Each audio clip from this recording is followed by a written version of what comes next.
In this episode, we hit some key takeaways from the Supreme Court decision to forbid states from taking Trump or any other, quote, oath-breaking insurrectionists off the ballot under the 14th Amendment.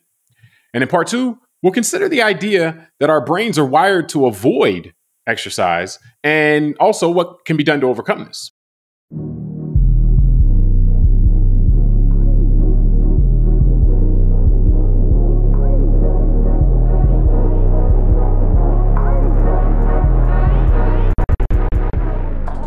Hello, welcome to the Call Like I See It podcast. I'm James Keys. Riding shotgun with me today is a man who on the frontiers of podcasting could be considered a Buffalo soldier. Tunde Ogunlana. Tunde, you ready to bring some fight to the show today? Of course. All right. Now, before we get started, if you enjoy the show, I ask that you please hit subscribe on YouTube or on your podcast app. This really helps us as far as getting the show out in front of more people. Now, we're recording this on March 5th, 2024. And Tunde, we've had a decision come down from the Supreme Court, Trump v. Anderson. Now, this was an appeal from the Colorado Supreme Court decision that found that Donald Trump engaged in an insurrection on January 6th. And because of that, and because he had previously taken an oath to support the Constitution, he was barred under the disqualification clause of the 14th Amendment, which is Section 3 of the 14th Amendment. And as we know at this point, the Supreme Court reversed this removal of Trump from the ballot, but not because they found that he didn't engage in insurrection, but instead they found that in this type of situation that Congress has to act and states are not free to enforce this disqualification clause against people they find have committed insurrection and had previously taken an oath. So just what's your general reaction to the Supreme Court ruling? You know, what really stood out to you? It's interesting. I feel like in preparation for this discussion, my initial answer is this was the outcome that I had expected in following what I had followed just, prior to this and the regular kind of consumption of media about it. And also just understanding the makeup of this court. I didn't see that this would be ruled any differently. What was not a surprise to me, but just stuck out a bit is that it was a 9-0 vote. So it was, a unanimous vote by the Supreme Court. So in one way, I feel that's good because it just shows unity in one way. But in another way, I'm not happy with the outcome of basically the Supreme Court kind of changing the nature of how the Constitution works as relates to that clause. And I know we're getting very nuanced here.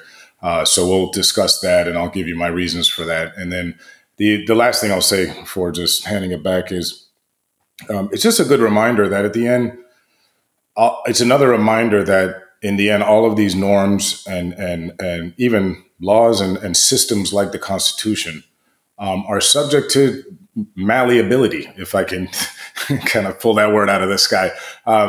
And there's been times when states' rights has taken precedent and in arguments. I think of Bush v. Gore in Florida, of that election, and then now. Well, no, but that was similar to this. Well, no, remember Bush v. Gore, that was the federal government, the Supreme Court telling the state of Florida and the Florida Supreme Court that you can't count your votes in the way that you want to. You have to do it in the way that we say. So that's what I mean. That's a similar kind of thing. Yeah. Yeah. And even though the Constitution appears to afford states the abilities more than other things the Constitution allows states to do to really control their processes of elections. Yeah. And so that's what I mean is it just, there's a lot of irony in all of it. And so, I'll pass it back. I know this is our discussion. Well, no, I mean, I think that's a good point. I mean, and I definitely, I'm going to reference, Bush v. Gore, what they did in the year 2000 as well, because I think that is a precursor to this. That actually, I think is probably a line of demarcation where the current form of the Supreme Court has kind of taken a detour in a way that's not something that we haven't seen in the history of the United States, but just a very particular detour where they kind of just decide what they want to do. They're not interested in being consistent or anything like that. But what stands out to me, and this kind of plays on what you just said, is that ultimately Americans like to say, and it's been said in our past, that Americans are a nation of laws and not men. And that's just not true. I mean, what it is a nation of men, or men and women, and there are laws, but the laws are always subject to what the men and women alive at that point are in position of powers at that point want want them to be, or how they want them to be enforced. Because, you know, you look at it throughout history, or if you go post-Civil War, you know, like there's been an amendment in the Constitution that guarantees every American the right to vote. Yet there were many a times that those cases came up where people were being denied the right to vote, and the courts of the time or whatever said, no, we won't enforce this part of the Supreme Court. There was required another law, a Voting Rights Act in the 1960s to remedy this. So, and in this case, like, you know, again, we have laws on the books. And I should say, I'm not surprised by the ruling. I think we all saw the tea leaves blowing that the Supreme Court ultimately just didn't want to take Trump off or allow Trump to be taken off the ballot. So they were going to figure out a way to do it. The way they do it was a bit heavy-handed, so we can get into that later. But what we're seeing here is that the laws, this law is on the book in terms of the Constitution, the ultimate law of the land, and they decided they just didn't want this law to control. And there were some notes in there. They said, hey, it's too much chaos if the states are allowed to, or we shouldn't be forced to endure the chaos if the states are going to be allowed to do this. And it's like, well, I mean, that's federalism, you know, like that is states' rights. When you say states have their rights to do this and that, it's not going to be uniform. And so, but they said they don't want that anymore, or at least right in this case. So, you know, it's just interesting how, to your point, the malleability, it's like, okay, well, the people that are in charge at a given moment have, and in this case are, just deciding to ignore pieces of what's written and saying, well, we just don't like the outcome, so we're going to do something different. And you just got to live with it. You know, it's like, okay, well, we were hoping for or expecting consistency because all this stuff is written down in a Constitution. And clearly that's just not going to be the case. Yeah. And I think it's interesting because a lot of this stuff also sits on the side of one's opinion, right? Because you make a great point that the Constitution has the 15th Amendment, which allows all United States citizens to vote. But yet for 100 years, you know, that there were citizens of this country that were legally excluded without real recourse up until the 1968, was it 65 or 68 Voting Rights Act. So you make a good point there. Well, even the 14th Amendment, equal protection under the law, but the Supreme Court, and I'm getting a little ahead of ourselves, but it's another good example. The 14th Amendment guarantees all citizens the equal protection under the law, but at the same time, the Supreme Court in 1890s said, oh, well, you know, that separate but equal is okay. So we end up with this caste system encoded in law through Jim Crow. And it's like, well, hold on. I thought the Constitution said equal protection under the law, but the Supreme Court said, oh, well, but you can play with that because the men alive at that time, the men in charge at that time decided that separate but equal was good enough, even though the Constitution said something different. So, you know, I think if you look at it through a historical context, this isn't abnormal, but it's a reminder, and it's something that honestly, that's why it matters who's in control and who's in charge at a given moment. Because, yeah, that's where I was going is and it's interesting because you bring up things, and I say this in a serious note. This is why it's offensive to me when we have leaders in American politics, whether it be governors or in other positions, that keep trying to just make sure we don't discuss our nation's history, because the things you just laid out actually are very important in understanding the nuances of even this kind of ruling today. But we just don't discuss that period of history in the United States, kind of the post-Civil War era through, let's say, the 1930s is kind of flyover history. So, but where I'm getting at with this is interesting. And I'm glad you brought up that last point, because this is really what it looks like to live in a democracy as well, right? Like, it's the active long-term participation of the public that ends up giving us things like senators and presidents who then make decisions about judges, and whether it be appellate judges, federal judges, or even the Supreme Court. And so these rulings matter because it's on the back of all these decisions that led to these people being there. And where I'm getting at is I can see the opposite. Let's say in the 1960s, there were states, to your point about separate but equal, states interpreted that Supreme Court ruling in their own different ways. So a state like Mississippi would have treated you and I much differently in 1945 or 1958 than, let's say, the state of California or the state of Nevada, right? And so the federal government and the Supreme Court, starting, let's say, with Brown versus Board of Education, all the way through, you know, the rulings of the 60s and early 70s, forced states to make changes around those things. And a lot of abide by the 14th Amendment of the Constitution, like in the 15th Amendment, like to say, hey, you guys got to obey the Constitution, not this Plessy v. Ferguson made up thing, but the actually what it says.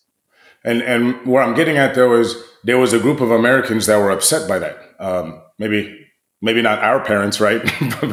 but other people in that generation that didn't necessarily benefit from that. And that's what someone like Barry Goldwater got popular for in the early 60s, saying, oh, states' rights and states should be left alone to figure this all out on their own.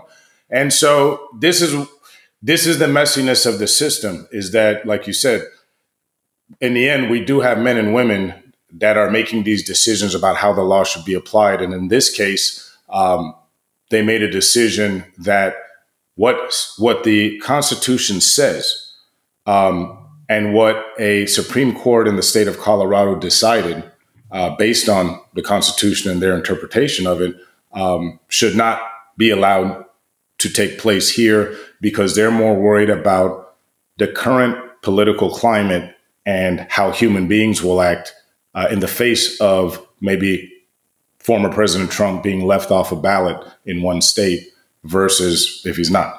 So here we are. Well, and I mean, to your point, as far as like, I think it's said a different way. It's that the participation, the ongoing participation of the public, if you have a government of the people, by the people, for the people, then the ongoing participation of the public, things may seem like it doesn't matter, but it does, because these things stack up. And over the past, and I'm sure this is something that has been present throughout history, but just in my life, I can speak on more specifically, is just, I have seen a shift more towards ideology in terms of people who I'm going to support, who a person's going to support, versus integrity and things like principles.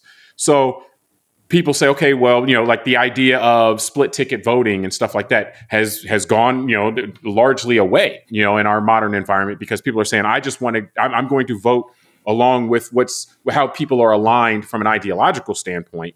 And I'm not saying this is applying equally everywhere, but I'm just saying this is what's the trend overall. I'm saying, okay, this person's ideology, or they're part of this club or this political party or whatever, so I'm going to support them. And I'm not things like integrity and principles aren't going to matter to me, because it's only a matter of, okay, which club are you in, or which ideology you're part of. And a necessary implication of that, or I should say a necessary result of that, is that you won't see a bunch of principled people in government anymore, because being principled doesn't get you into and get your hands on the levers of power and get you into power, because the voters aren't looking for principle. And by and large, in large part, there are large blocks of voters who aren't looking for this. So it's easy for someone who is ideologically driven and not integrity or principle driven to say, in one situation, I think states' rights are very important. In another situation, say, no, the state shouldn't be able to determine this because the outcome would be too messy. And it's like, well, but that's both of those, that's literally a complete hypocritical stance. But we don't even blink anymore when people do things that are self-serving, and not principled, because that's no longer the expectation amongst our leadership anymore, because it's really about, okay, well, which team are you on? And that's how we support. So I think we end up in situations a lot of times that it's based on the overall trends of, okay, well, this is how people are voting. This is the people that they want representing them. And therefore the people making decisions on these types of things. And so therefore you kind of, this is the bed you make, this is the bed you lay in. And so participation overall, and some of this, I should say, just real quick, the people who are most engaged and participate the most are people probably that are most ideologically driven. The people that are more kind of like, like I'm not so focused on an ideology, are the ones that tend to kind of can sit back a little bit. And that's just not what we need. This is why we need everybody to participate, because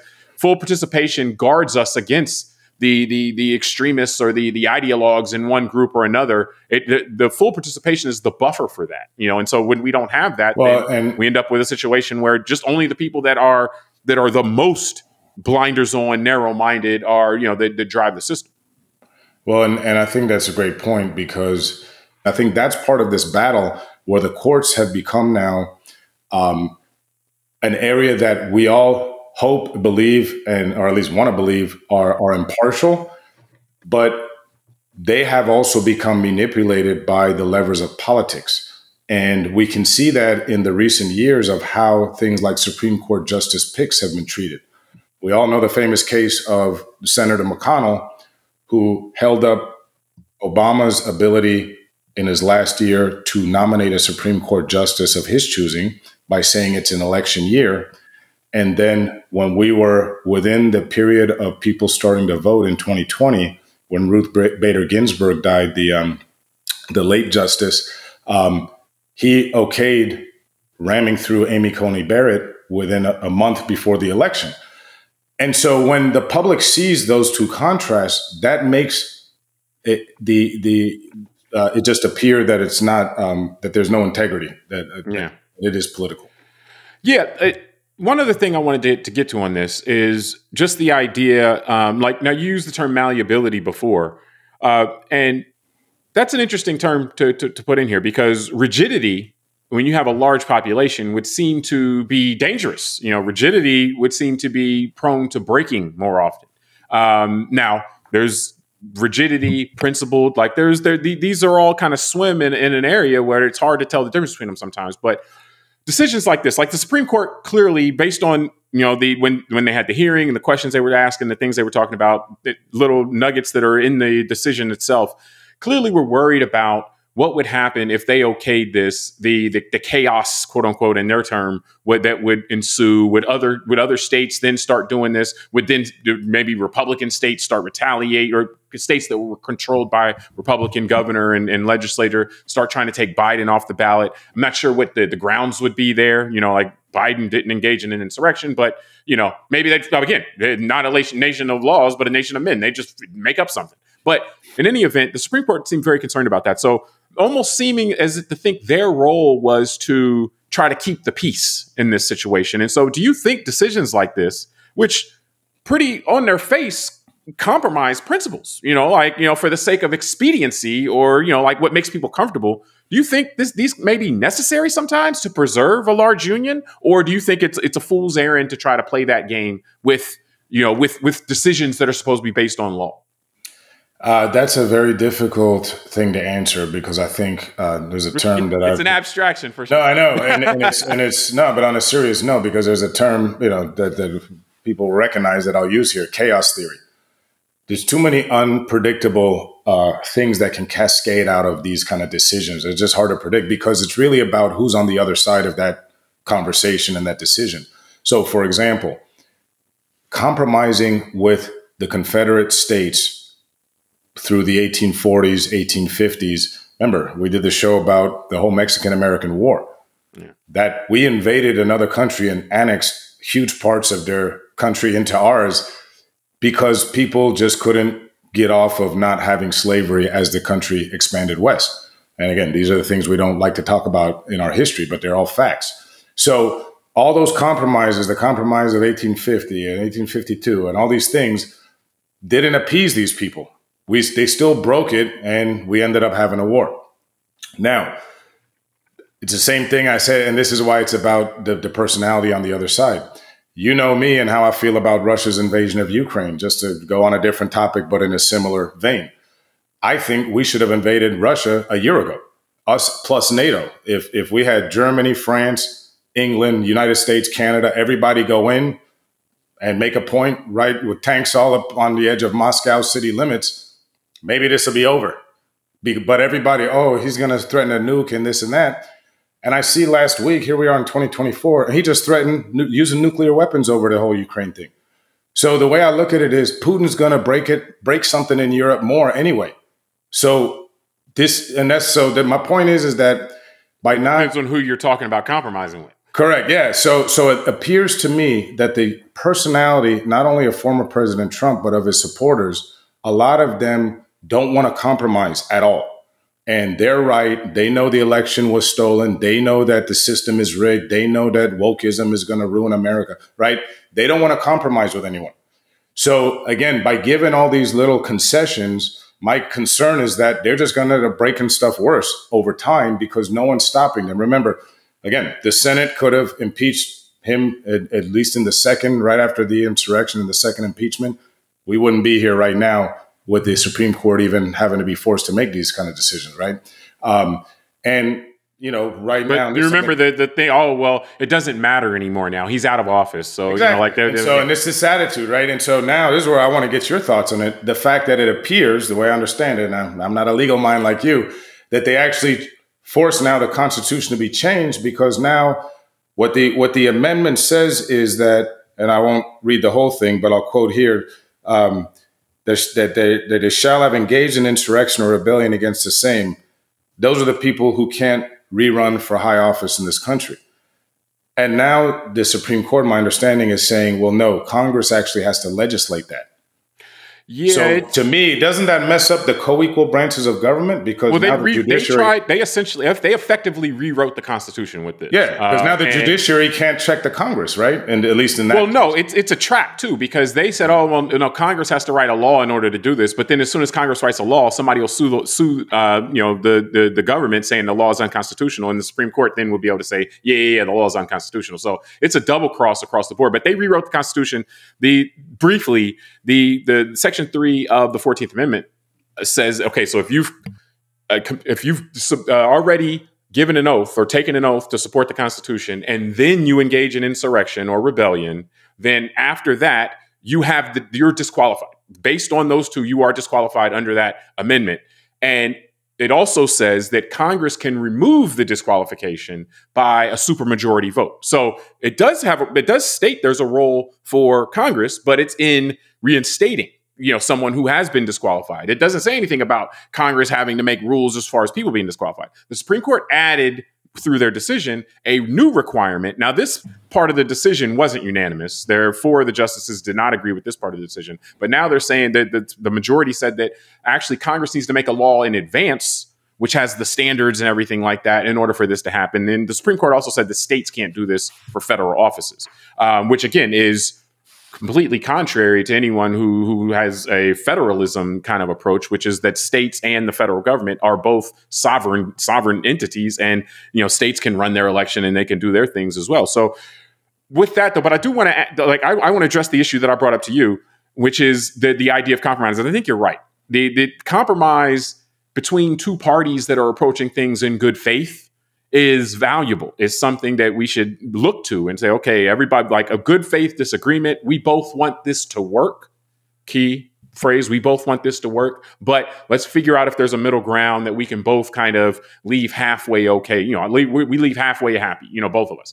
I think the bigger issue is that you have to identify whether whoever you're engaging with is someone who is approaching whatever dispute in good faith. Do they want it to work? Do they want the overall the overall project to work? Or do they just want it's either their way or the highway? And if someone's approaching something with a my way or the highway thing, or my way or let's blow it up, that's not the person to compromise with. And being able to identify that, like the person who's approaching it from that standpoint, you just have to, in our system of government, you just have to outvote that person. You just have to beat them at the ballot box, because they've made it very clear that no, if I won't agree to some half measure, I want the whole show, or I'm going to be unhappy and I'm going to agitate. And so I think that's actually what the Supreme Court is doing here, is trying to in Amy Coney Barrett's words, turn the temperature down. But I don't think they did that. What they did is they tried to appease a selection of people. They said, okay, we're afraid that the Supreme Court's saying we're afraid that if we allow Trump to be taken off, then other people will do things illegally to remove Biden from the ballot. Yeah. And we're going to end up in this chaos. And it's like, well, so you're now making rulings because you're afraid that someone else is going to do something in response to your ruling illegally. Once you start going down that path, like, oh, well, exactly. We don't want to arrest this. Just, as an example, we don't want to arrest this guy because if we arrest him, then when he gets out, he'll commit another crime, or if we arrest him, he'll do something else. He'll attack a prosecutor. And it's like, well, no, you don't say we're not going to arrest somebody because if we arrest them, they're going to attack a prosecutor. You arrest them and then you don't allow them, you lock them up, or you say you don't allow them to attack the prosecutor. So it's a dangerous game where you're saying, okay, well, we're going to, because we're afraid that you're going to do something else wrong, we're going to give you what you want now, because to that, there is no end. You've already shown your hand that, hey, they run you, they control you. So I don't think it is a good way to run a country, basically. And as you pointed out with the Civil War, all those compromises that were made prior to that didn't avert the Civil War, because the people in the South had made it very clear, like, no, we're not interested in compromising on the issue of slavery. And if we don't get what we want, we don't want this to work. So that, I think, is the question when you're looking at it, or that's the answer when you're looking at a question like this, on whether it is necessary, whether it's good to compromise sometimes, or what situations it's good to compromise and which ones it doesn't work. Well, and that. I mean, that is exactly the point I made about the whole thing with Ukraine and Russia, which is, the fear of Russia using nukes was the reason why we weren't going to send planes and more weapons and all that a year ago to Ukraine, which might have been able to have finished this war already with more support. And now he's threatening nuclear weapons anyway. So it's like it's the same thing here. Well, he'll continue to threaten nuclear weapons. Oh, exactly. Anytime he wants us to back down. Exactly. Well, that's my point about this, like you said, about a group of people now that occupy one half of our political system. And that's the sad part. This isn't a knock on like Republicans in terms of the base in general, or people that are conservative and the ideology of being on the political right in the United States. I mean, like we've said many times, the country needs a healthy conservative and liberal wing, and then, like you said, to debate and compromise in the middle for the best outcome of the future of the country. And but we need both sides to want it to work. Correct. Like and that's right now, kind of the thing. Yeah. Yeah. And right now, and this is what I guess we're identifying in this conversation is we already have seen that we have people here that aren't about that. Right. And so here's the thing. And there's actually, I've got a question for you on this from a legal standpoint. One of the things that has me feeling as if this is definitely BS, and this was an attempt to try and appease people. Because to your point, I had a friend I had a conversation with recently, and he was like, well, but if they let this go, then all these Republican states are going to try and kick Joe Biden off the ballot. And again, coming this off fear, right? And I was just saying, like, well, they'd have to show some sort of evidence that Biden violated the Constitution. And I go, and if he did, then I guess we can have a conversation. And my point, my friend, I said, why don't we focus on nominating people to higher office that just don't violate the Constitution? Like, it's sad that we now have people that they themselves have disrespected our order. And that's what I mean. Like, Putin disrespected the kind of European post-World War II order by rolling tanks over a border. So now we see that and everyone's just watching. And now what I also learned in preparing for today, these are all things that came back to me because we've learned so much and there's so much information out there. I forgot that there was a group of Congress people that already asked for pardons by like January 8th. And so their names are Mo Brooks, Matt Gaetz, Andy Biggs, Louis Gohmert, Scott Perry, and Marjorie Taylor Greene. And again, these people put things in writing, so there's proof. 5 days after the Capitol attack, Mo Brooks sent an email to the White House with the subject line pardons. Brooks said that he had been instructed by President Trump to send a letter and that it was pursuant to a request from Matt Gaetz, And as an attorney, James, this is what I want to ask you. I've heard that asking for a pardon and is kind of a tacit acknowledgement that you did something that you're concerned is illegal. I mean, is that? Well, at minimum, you're concerned that charges could be brought against you. Like that's you're concerned that, and that reveals kind of, they're saying, the Supreme Court saying Congress has to do this, but it's like, well, that's kind of nonsensical in the context of the 14th Amendment, because people don't engage in insurrection by themselves. So it's like, what if members of the Congress are part of people that engage in insurrection? You're not going to the Congress isn't going to then pass a law to make themselves, so it was designed. That's terrible. Yeah. This ruling was designed to make sure that the Section 3 of the 14th Amendment can't be enforced. Like, that's pretty much what it was designed to do. You wonder why the Supreme Court would do that, especially because like what it would be, Kagan, Sotomayor, Jackson, and Barrett, who didn't agree with that extension of this beyond just saying that they're going to keep Trump on the ballot, but actually put this additional requirement onto the if you want to enforce the 14th Amendment, is, well, why would those 5 members of the Supreme Court want to do that so bad? They'd say, oh, well, not only are we going to keep Trump on, but we're going to make it so that you can't enforce this reasonably, and so that's something, that's all speculation on why they would do that. But can I give you a conspiracy theory? Well, but the point being is that a lot of these people, Alitos of the world, these are people, or Gorsh, these are people that have for their whole legal career of talking about how, that you have to look at the text of the Constitution and you shouldn't be adding in other stuff and everything like that. So the hypocrisy of it is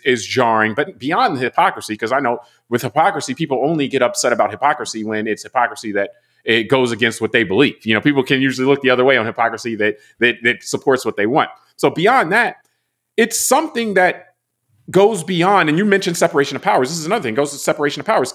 The way the Constitution is amendment isn't by fiat by the Supreme Court. The way the Constitution amendment, we got to have states have to vote on it. Then Congress has to vote on it. You need super majorities and all this stuff.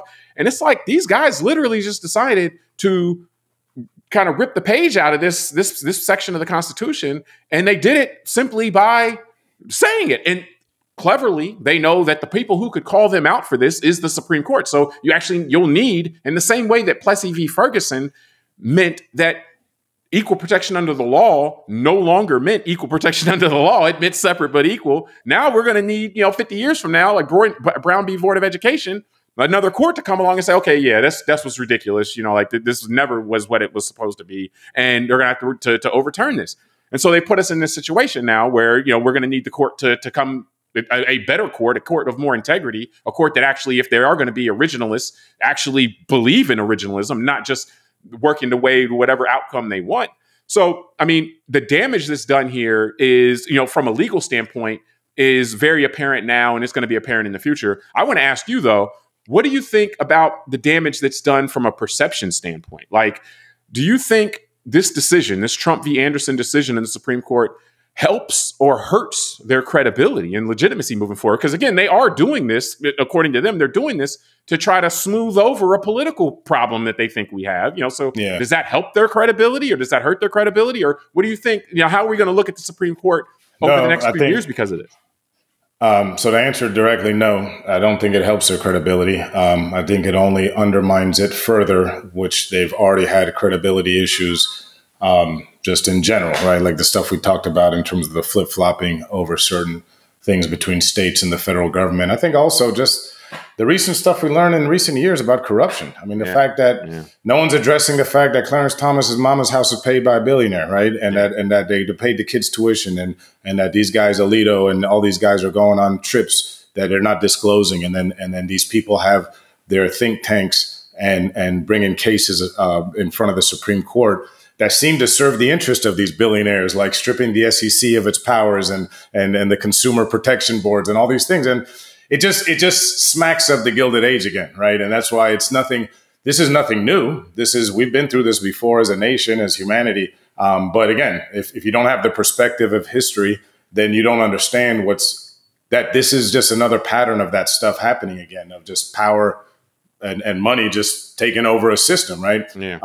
And so it almost seems inevitable, but just real quick, by the way, we're going to do a show on this later, but it almost seems inevitable. But once you have a certain threshold of concentration of wealth, that wealth gets so concentrated, it's almost inevitable that you're going to start having these issues. Like the way it was broken before was with antitrust and with high top tax bracket. You put a 93% tax on it, you start enforcing the Sherman Antitrust Act, then the influence of money starts coming down. You're going in a whole different direction. You're going to confuse. But no, that's what I said. I'm not going to go into this. But I'm just saying it points out. You point out the Gilded Age, but I'm saying that was what was similar about that time is that the wealth concentrated was the concentration of wealth was so high, and it almost seems like inevitable that once you get this type of concentration of wealth, that we're back there. But go ahead. I'm sorry. Well, here's the thing, because it's a couple things. So one is in just that direction you were going that I think is worth us bringing up, but I want to bring something up first, is the fact that, yes, I think, and again, to the audience, as I joke with James about him going into this economic stuff and all that, but the reality is, yes, the economic interest of the few and the desire to protect what they feel is their interest against the many is what leads to the breaking down of the democratic process, where the judiciary has become, especially in the last 20 years, more of a political arm to serve those few. And this isn't a conspiracy theory, like I'm saying, Mitch McConnell big bad talks wealthy. No, but what I'm saying is, on a serious note, this is why the public gets frustrated and it creates apathy in the democracy. This is the danger of all this kind of spiraling downwards, is think about how unpopular something like the Dobbs decision was. The overturning of Roe versus Wade. That's not a democratically, that didn't happen democratically through Americans voting for that. That was judicial manipulation. And that could be seen as manipulation from someone like Mitch McConnell, like I mentioned before, who manipulated how the Supreme Court would be made up a few years ago, all the way to the manipulation of those who put in the Dobbs case, knowing it would get to the Supreme Court, and that they had the right justices in place to challenge it. That this has been a very focused attempt at changing our system, our norms, in a sense. And this, think about, we've discussed this in other shows, and not to go on a tangent. The amount of Americans is about 90% that think we should have some sort of stronger protections for the public against firearms. And in terms of background checks, and people with mental health issues or domestic violence history shouldn't have access to them. For some reason, the democratic process doesn't work there.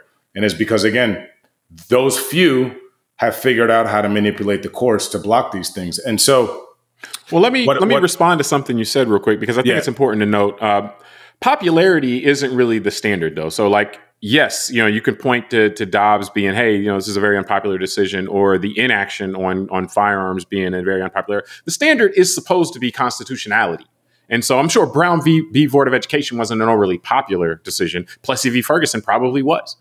So popularity can't be what we're going by necessarily when you're talking about these decisions from the court. Popularity should be what you're going for when you're talking about what the Congress is doing by the laws, and then just they do what's popular within the constraints of the Constitution. That's the way it's supposed to work. And so when you get into trouble is when you're making these decisions not based on popularity, and then also not necessarily based on what's in the Constitution, but just based on ideology. And so that's a third prong that we're introducing here, where it's saying, okay, we want to put forth in our laws certain things that are consistent with our ideology. They're not supported by popular, we don't have the popularity, and we don't have the constitutional grounds to do it. How can we do it? Well, you can't vote it in. You're not going to be able to get Congress to vote it in. And if we can't do it constitutionally, then you won't be able to do it through legislation anyway. And so what the hack that's been figured out basically is that you can appoint a bunch of judges. They can make up rationales basically, and it would take years. For Plessy v. Ferguson as an example, it will take years, decades, once the courts rule on these things, for things to straighten themselves out. And so it's a gambit basically to get around the constitutional republic with democratically elected officials. It's a workaround basically. Like, we can get things in that benefit the few, or that benefit however or that serve my ideology, and avoid our system if we use this hack with judges that are appointed for life and aren't democratically accountable to anyone. Because they're not democratically accountable to anyone, they can say what they want, and the mechanisms for checking them are all bogged down. Congress doesn't function, so to speak, and so so it's the gambit. Let me answer the question, because I know I want to get done with this topic as well. So my thought on the actual question, though, I don't think it changes the legitimacy either. Like I said, I think the court kind of went on this path, noticeably at least, around 2000, where the Bush v. Gore decision was indefensible. In any way, any kind of construct, any kind of say, okay, here's my legal principle, here's my legal principle there. It was indefensible. They wanted a certain outcome, and they said, okay, we're just going to produce this outcome, and might makes right, basically. We're just going to go with it, and so that's what they did. They tried to put a caveat, say, hey, this decision's only for here, it doesn't apply anywhere else, and it's like, well, that's not how Supreme Court decisions are supposed to work. But at that point, they revealed their hand of, okay, what we're doing here is not necessarily trying to find what's constitutional, trying to use limited means of judicial power just to keep society within the certain bounds. Like, we're trying to actually advance ideological or even political goals. And so I think once what we get now is more confirmation of that, or more evidence of that. But this is just along the same trajectory we've been on. And it's going to be interesting to see if anything can change that trajectory. I don't know. But right now, in terms of, I don't think we even look to the Supreme Court for principles and integrity anymore. Like, we kind of know it's baked in. Like, nobody was surprised by this decision. Nobody was surprised by it. The only question amongst a lot of the experts was, what rationale were they going to try to pick and use, or what were they going to come up with? And, that's what we got. That was a surprise from yesterday. Yeah. No, I wanted to ask your opinion of this idea of a self-executing our amendments in the Constitution, because there was an article I read which did a really good job basically explaining that the self-executing mechanisms of something like the 14th Amendment specifically means that it shouldn't require legislation. And what they said was, and this is where my conspiracy theory and it jokingly comes in, and I hope I'm just joking and this doesn't play out, meaning with this precedent now that the Supreme Court basically said that well, this part of the Constitution we can say is now invalid because Congress, we're going to say Congress has to legislate this. This is no longer self-executing. Then think about due process, the Second Amendment, the First Amendment. All of these are self-executing. We don't have a law that says Congress wrote into law freedom of speech or that we all can have guns. That's all just self-executing amendments in the Constitution. And that's what it means, basically. That's why I wanted to get your thoughts on that as an attorney. Like when we say or we hear people like me that are laymen on this stuff through, like, to say the media ecosystems, that when you hear this thing of, oh, they just changed or they upended the Constitution. When I read that part, I was like, oh yeah, I guess someone could come in now and say, hey, I'm just going to challenge freedom of speech. I'm going to challenge the idea of legislating a religion. Well, actually, more particularly, someone could challenge equal protection under the law and say, oh, well, this isn't self-executing, And so, I mean, it's a good point. And I mean, it does get into the legal jargon, but basically self-executing is, as you point out, like, you don't need a separate accompanying law from Congress to actually enforce this right. And so with freedom of speech, we don't need a law on the books to cite to say I have freedom of speech. If the government tries to lock me up for something I say, then, I can just cite the First Amendment. Now, with the self-executing thing, I mean, really what that is, and we can get into, I don't necessarily want to get into the nuance, but I just said that how the only question amongst the experts was what rationale the court was going to use we knew they wanted to get to this outcome. So what rationale were they going to use? Because there were several, we did a show back in December on this. And the thing is that the amendment says what it says, and there's not much wiggle room in terms of, if you took the oath and then you engaged in insurrection, you're out, you're disqualified. And so if it says that, then a textualist, the originalist, their hands are pretty tied in that scenario. But it's like, okay, well, they're not gonna do it because they don't want to do it. So were they going to find that Trump wasn't a quote unquote officer of the Supreme Court when he engaged in the insurrection? And so therefore, he shouldn't, like, that was one of the off ramps, so to speak, that they could have used. Another one was the first off ramp was him saying, I didn't take an oath to the Constitution. Yeah, he didn't take an oath to the Constitution. And then they had to show the video where he had his hand on the Bible. Yeah. Well, no, and that's kind of what his lawyers did, is they created all these kind of off ramps, so to speak, to say, hey, you can do this one. One of them was that this amendment isn't self-executing, that you need a law from Congress. And so that's the one that they chose. That's the rationale that they chose.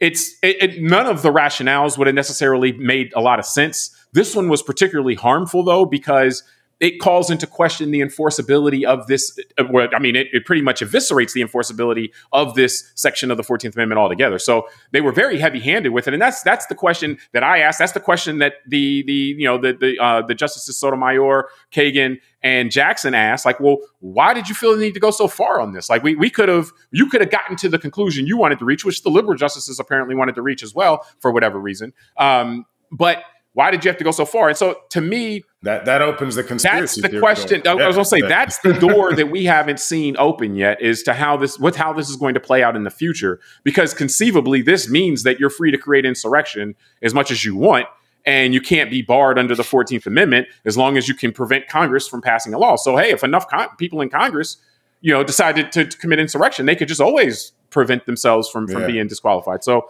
but what's cool? I just realized that if I'm going to commit a crime, that I'll just go do it, and I'll tell my lawyers, listen, send the judge like 4 or 5 different reasons why it made sense that I did this, so that they can pick one and make that part of the. But that only works if the judge wants to rule for you and has already decided to rule for you, and then the judge just has to pick one of the rationales, which makes the judge feel good or feels is less harmful or whatever. So but it contrasts with Bush v. Gore, where that court just did what they wanted to do. They tried to keep it very narrow, though. They say, hey, this isn't something that we want other people citing in the future, which isn't really appropriate either. But in this case, they were like, no, actually, we're going to do this, and we're going to make it so we want other people to cite this decision in the future. We don't want states doing this. And, Congress has to pass a law knowing that Congress won't pass a law. So, But I do want to wrap from here. We appreciate everybody for joining us on this part 1. Part 2 will come up next.